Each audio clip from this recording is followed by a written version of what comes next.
Bienvenue sur Médien TV, particulièrement ici au Meddays, au village Meddays, qui se tient jusqu'au 29 de ce mois-ci. Pour la 17e année de son forum, je reçois ce soir M. Laurent Lamotte, qui a été un grand homme politique, aujourd'hui un grand homme économique, un grand homme d'affaires, on va dire ça comme ça, que je reçois ce soir. Je vais le laisser se présenter pour vous et pour nos auditeurs. Merci beaucoup. Je suis Laurent Lamotte, un panafricain convaincu. Et j'ai été Premier ministre d'Haïti de 2012 à 2014. Et pour l'histoire, je suis l'un des premiers premiers ministres haïtiens à avoir reconnu la marocanité du Sahara. Et marquant. Ça n'a pas été facile. Donc je l'ai expliqué en 2015 au Meddays. Quand j'étais Premier ministre, j'ai rencontré le ministre des Affaires étrangères marocain. Et j'ai toujours aimé le Maroc, comme naturellement. C'est un pays que j'ai toujours apprécié. C'est l'histoire, je l'ai comprise. Et c'est un pays spécial, qui a toujours été un pays spécial pour moi. Et quand je suis arrivé aux fonctions de Premier ministre, ça a été l'opportunité de redonner quelque chose au Maroc d'Haïti. Et ça a été justement un acte qui a été très difficile, très compliqué pour moi. Et pour Haïti en général, parce que en faisant cet acte, on a reçu d'énormes appels de pression internationale de plusieurs pays de l'Amérique du Sud, mais on a tenu bon, parce qu'on pensait que c'était la bonne décision. Et aujourd'hui, le monde entier voit que cette décision était une décision raisonnable, calculée et juste. Peut-être pour ça, d'ailleurs, qu'on vous a qualifié à un moment quand même d'avoir été l'un des premiers premiers ministres, en tout cas haïtiens, à réformer carrément le pays, en tout cas à oser aussi sortir d'Haïti pour aller vers le Maroc, l'Afrique de manière générale. Est-ce qu'aujourd'hui, avec le recul, vous avez peut-être des anecdotes par rapport aux grandes réformes que vous avez menées en 4 ans, de 2012 à 2000? Vous étiez Premier ministre 2012-2014. Donc en 2 ans, c'est pas beaucoup, mais c'est marquant de par les réformes que vous avez menées. Vous pouvez nous en parler aujourd'hui? Tout à fait. Je suis rentré dans un contexte particulier.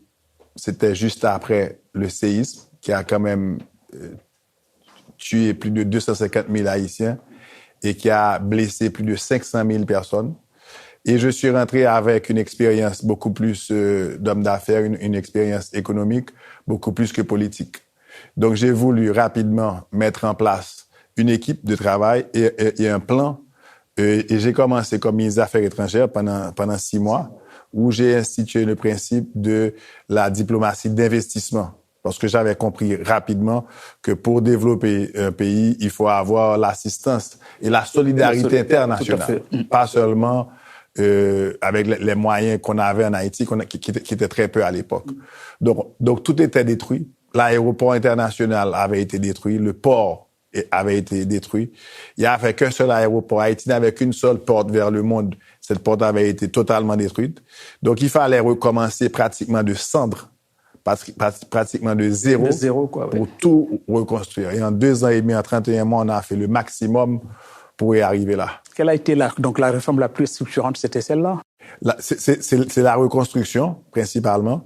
Le corridor, tout était détruit. On avait plus de 1,6 million d'Haïtiens qui vivaient sous des tentes, des réfugiés pratiquement du séisme, qui étaient sous des tentes et qui n'avaient où aller. Donc, c'était la relocalisation de ces compatriotes, la reconstruction physique en elle-même, mettre en place les politiques publiques pour cette reconstruction et principalement de créer un environnement stable. Et on a réussi dans le domaine de la sécurité à amener un pays qui était totalement à genoux, où une insécurité galopante.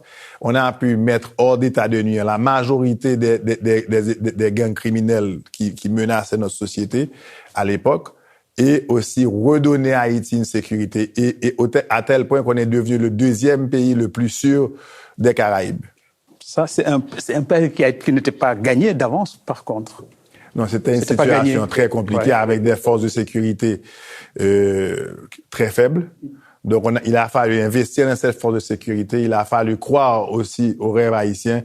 Il a fallu croire qu'on pouvait faire les choses différemment et en commençant par la sécurité.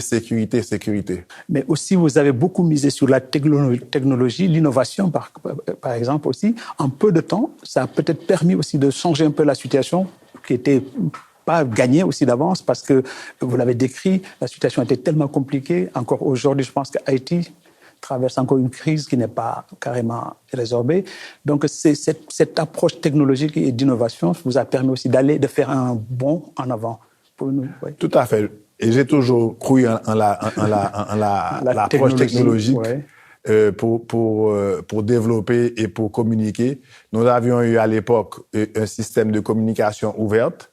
Donc, nos conseils des ministres, les conseils de gouvernement étaient ouverts, étaient en direct à la télévision, tous les mercredis soirs. Parfois jusqu'à 2-3 heures du matin, on travaillait en équipe de travail pour remettre le pays en chantier. Et ça, on l'a fait en travaillant plus de 20 heures par jour. On travaillait plus de 20 heures par jour et sans prendre un break, sans prendre un repos. Et là, on a été jusqu'au bout pour le faire. La technologie était bien entendu était l'un des points principaux de ces réformes qui ont été faites. Et je pense que pour nos pays, pour l'Afrique, pour les Caraïbes, introduire, surtout maintenant, quand même 10 ans après, où on a l'intelligence artificielle, nous avons des avancées sur le blockchain, nous avons des plateformes de collaboration. Donc, tout ça pour vous dire que la technologie peut faciliter le développement de nos pays. Mais il faut l'utiliser, il faut investir, il faut s'investir dans ça pour s'assurer qu'on ait les mêmes outils que les grands pays développés à travers le monde. Et pourquoi pas? Et quand vous dites nos pays, en parlant d'Afrique et d'Haïti, vous estimez qu'on est sur le même continent? J'ai milité. Le 30 janvier 2014, j'ai été invité d'honneur à l'Union africaine, où j'ai prononcé un discours, j'ai demandé que Haïti fasse partie prenante, soit membre à part entière de l'Union africaine. Pourquoi? Parce que Haïti, premièrement, c'est un pays très fier. C'est la première république noire libre du monde. Et non sans peine. Nous avons livré des combats mortels contre les colonisateurs français à l'époque. Et Haïti a été ce pays qui est la fierté de la race noire, qui a eu son indépendance. Et donc, je jugeais légitime que ce pays ait sa place à part entière dans le continent mère, qui est le continent d'Afrique pour nous. Quelle a été leur réponse? Jusqu'à présent, malheureusement, j'ai été forcé de démissionner du gouvernement un an après, et il n'y a pas eu de suivi du gouvernement haïtien, mais je le crois fortement que Haïti a sa place dans la grande famille africaine. Aujourd'hui, vous portez cette parole-là, vous continuez à le faire. Est-ce que ça veut dire que vous avez peut-être cette intention quelque part de revenir à la politique? J'ai été Premier ministre pendant 31 mois, j'ai occupé les plus hautes fonctions. Maintenant, je suis sur ma carrière professionnelle, ma vie privée, mais je continue quand même à souhaiter le meilleur à mon pays et je continue à souhaiter que les choses aillent mieux en Haïti parce qu'on est un pays qui est trop riche pour être dans une situation pareille aujourd'hui. Parce que vous parlez d'Haïti, vous le portez au cœur, ça c'est clair, et vous en parlez, vous le vendez, vous continuez à le vendre aujourd'hui en tant qu'homme d'affaires, en tant que businessman, on va le dire ça comme ça trivialement, et quel pourrait être peut-être le modèle qui pourrait vous inspirer sur le continent. Vous connaissez beaucoup maintenant bien le continent, vous parlez du Maroc comme vous parlez d'Haïti. Est-ce que le modèle marocain, en un mot, peut aussi permettre aux Haïtiens, à Haïti, de se programmer comme ça pour avancer, pour sortir de cette crise qui est endémique, hein? Absolument. Je pense que le modèle marocain est un modèle à suivre, non seulement pour Haïti, mais plusieurs pays à travers l'Afrique et dans les Caraïbes. Pourquoi? Pour deux raisons. Premièrement, c'est un modèle qui est testé, qui réussit. C'est un modèle de développement qui réussit.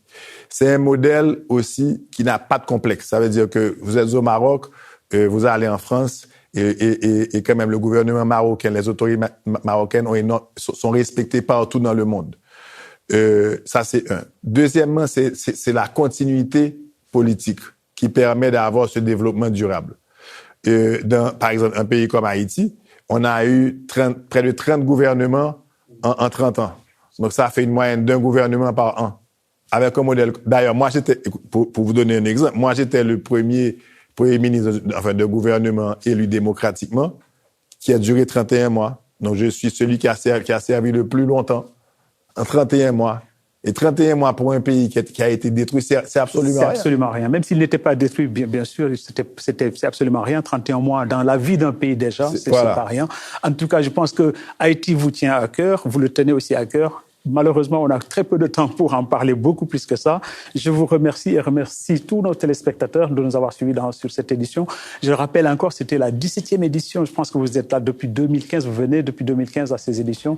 Je vous remercie très, très bien, M. Laurent Lamotte. Merci beaucoup. Et je remercie l'Institut Amadeus. Je remercie le président de l'Institut, M. Brahim Fassifiri, qui fait un travail phénoménal pour la promotion du Maroc à travers le monde. Merci, c'est entendu.